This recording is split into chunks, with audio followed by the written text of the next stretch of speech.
everybody, FrankieWuzHere here, and we are going to make our way down to Nito now. The First Dead, I believe it's called. So, important things to note about this area. It's spooky. A lot of enemies will just destroy you, but what we're going to do first of all is we're going to actually, I don't want to spoil things, but we're going to talk to trusty old Patches here. Good day. You look reasonably sane. What are you doing in the catacombs? Are you a cleric or something? He doesn't like clerics, by the way. But let's say no. No? Really? Then I'd have no qualms telling you. There's a fine stash of treasure right down that hole. I found it first, but, well, we're friends now. I'll split it with you. In any case, have a look. It'll shimmer you right. Sounds like a trusty individual, doesn't he? Very, trustworthy. So you know his name is Trusty Patches. Let's put our Estus flask down. I'm going to switch out the pyromancy flame just because I'm not using it currently. And put the lantern like... Oh, actually, I'm going to keep the lantern in my offhand. I did not know that it works like that. So we have to use the lantern as our offhand item. And we're going to walk forward.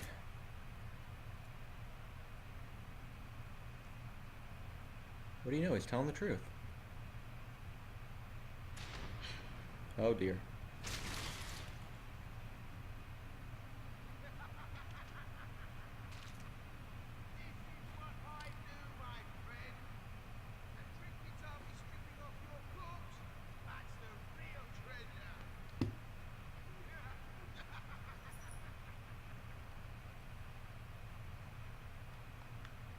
So, he's not really our friend. Oh, I did not know a skull lantern actually comes out here. So you could have gotten one very easily just from Patches being so friendly and knocking you down a cliff.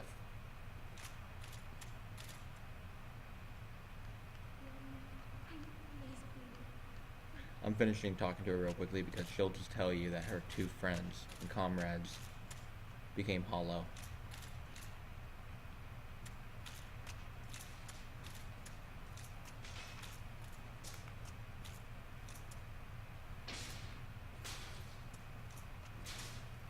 See if I can get a backstab. There we go, I got a backstab before you can come after me. Basically, hollow is kind of a way of saying that they gave up hope and now they've lost their way of being human. And as such, they need to be put down because they have no emotion anymore. I am certain that both Vince and Niko are grateful. Thank you, here. So she'll give us a miracle. And we can talk to her later. She's the one who we killed the bowl haircut looking guy in Firelink Shrine to protect, because she'll sell us some pretty good miracles. I don't use miracles, but I also don't want an NPC who only means to do you good or is kind of mostly friendly to you. I don't want her to be suffer or get killed, murdered, etc.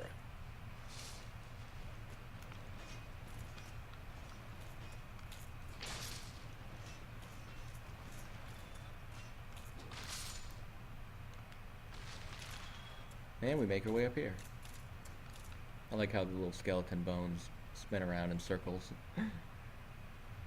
I like this whole area. It's pretty fun.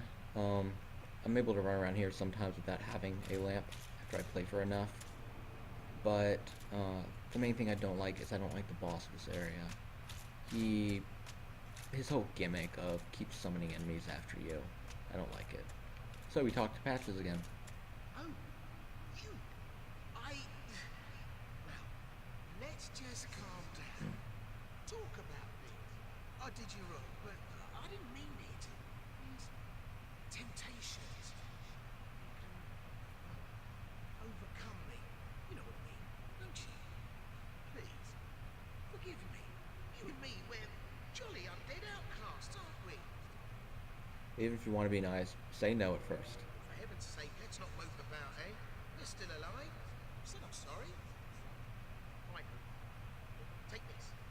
It proves something, doesn't it? And you'll get free humanities from him. Now if you talk to him, yeah, he'll talk to you again, but you can actually meet him back at Firelink Shrine now. And what he'll do is he'll sell you the other mask that you could get, which is stuff like more equipment load on the helm, more stamina regeneration on him. You know, what I meant by helm is a mask. These are what make this area dangerous.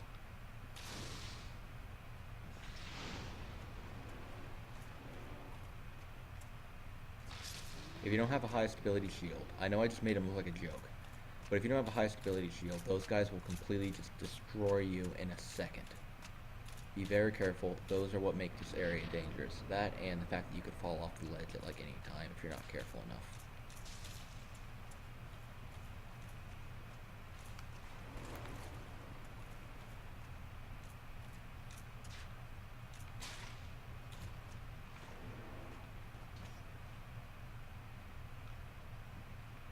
There's a knight behind him.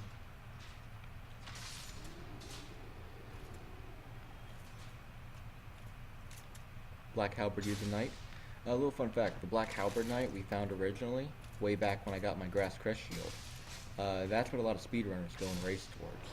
Because the Black Knight Halberds, like this right here, is an incredibly powerful weapon that it's PvE-wise first playthrough. I would say it's one of the best weapons to use. Like 245 damage just straight out. That's its normal damage starting out. It's pretty busted. So, let's keep moving around here. See if I remember where to go. I mean, I know we dropped down. What I'm going to do is I'm going to move around this archer, kill him real quick. Make sure there's no one sneaking up behind us. Get a soul. We're going to take on this little... If I don't completely, like, just mess up my fireball.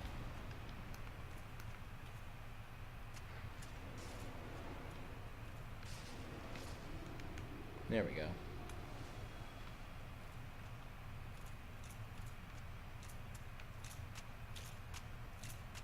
Is this where we get the shield or the white Titanite chunk? I want it to be the Sanctus, because I like the Sanctus a bit. It's a pretty good shield. Effigy shield, lightning resistance shield, basically. That's all there really is to it, if I remember right. Let's go this way. And over around down here, there should be a humanoid one and a dog one at least.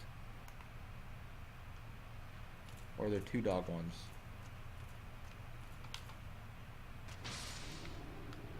Go for that jumping attack so I won't be able to... Yeah, there. Okay, there's a humanoid one. There we go. 1-2 swing, it's dead. But without having the Skull Lantern and knowing how to use it, this area would be extremely difficult. So I would highly recommend getting the Skull Lantern. We're gonna go ahead and light this bonfire, and I am going to reverse hollowing, and I'm going to turn human, just so I can kindle the bonfire up to 20 Estus. This is another one of the boss fights that I have difficulty with. I just don't... If I can avoid doing this fight, I would, for sure. It's not an enjoyable boss fight for me. But, you know, I just don't like any boss fights that have to deal with toxin and enemies that constantly respawn. But I believe we have enough poise to the fact where we can keep hitting them without getting staggered by every little one of the little guys. I'm not sure if they bleed us at all, but hopefully they don't. Apply bleed. That's what I meant by that. So what I'm going to do now, I'm going to go and just run across here. We've been taking it slow this entire time, but I'm just going to go ahead and show you the right way to go.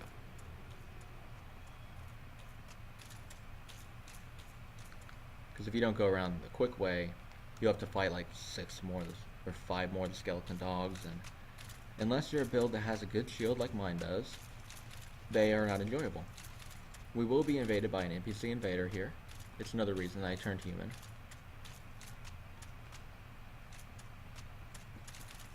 Or will we? Maybe you have to walk forward more. There he is. Paladin Leroy.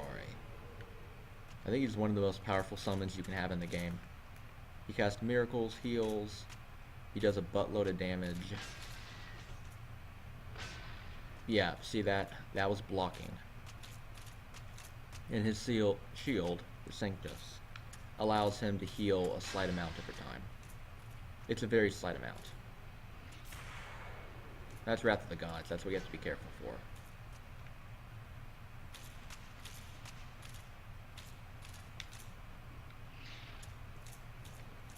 Okay, got a backstab off.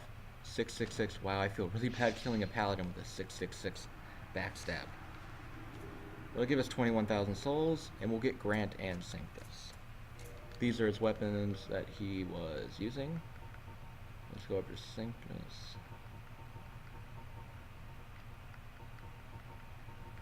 There we go. It slightly heals. And it has 95%, so it's pretty decent. You can count it as if it's basically like 100% shield because you do heal a slight amount. And his main hand, I probably already went over. You can just see the damage that it does. Grant. Yeah, it does magic damage and physical. Magic is basically what scales with faith. It's a little confusing if you think about it, the fact that faith and magic are both scaling with, you know, magic damage.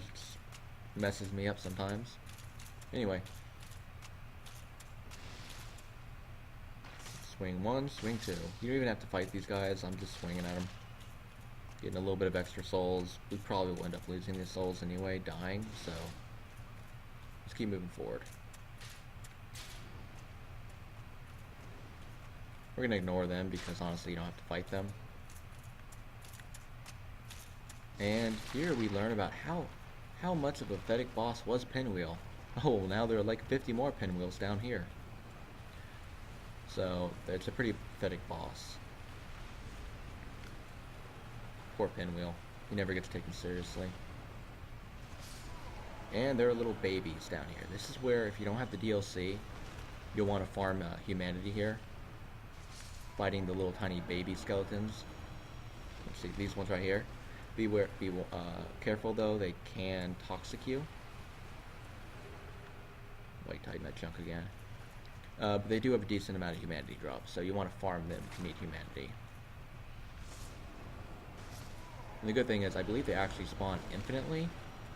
And with them spawning infinitely right outside a boss gate, that means you can just farm humanity right before the boss, if let's say you need some.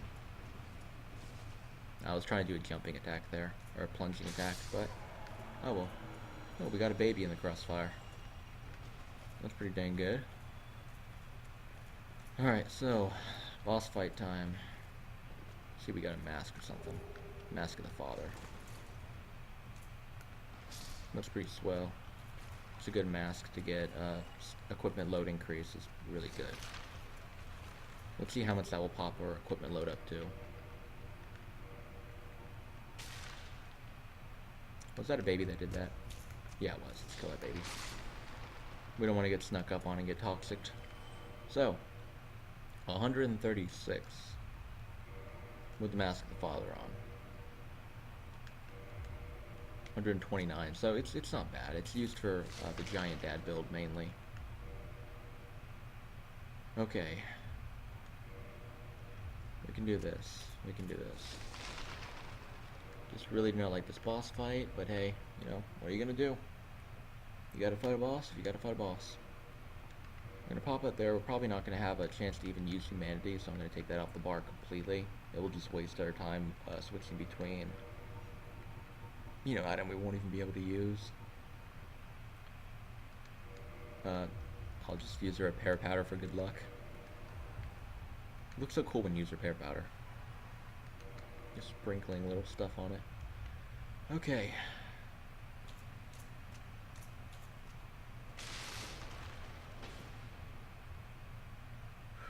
Let's have fun with this one. Let's do it. Attempt number 1.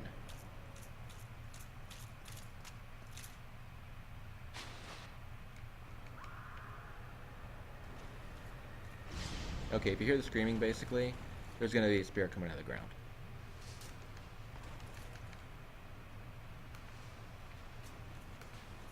What you want to do is you want to race your way to the boss.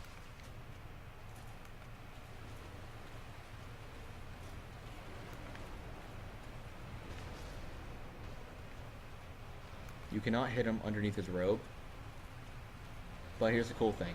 He does do damage to his own allies. Okay, he's going to explode here.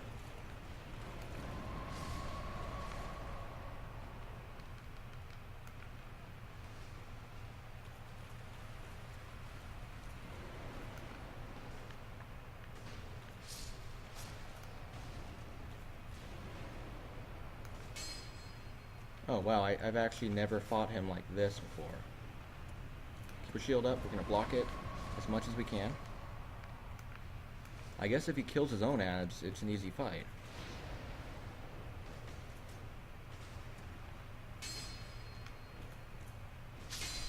Okay, so Nito. That's very Nito. I expected to have a lot more trouble with killing him. Dang, well that's gonna be a very short episode.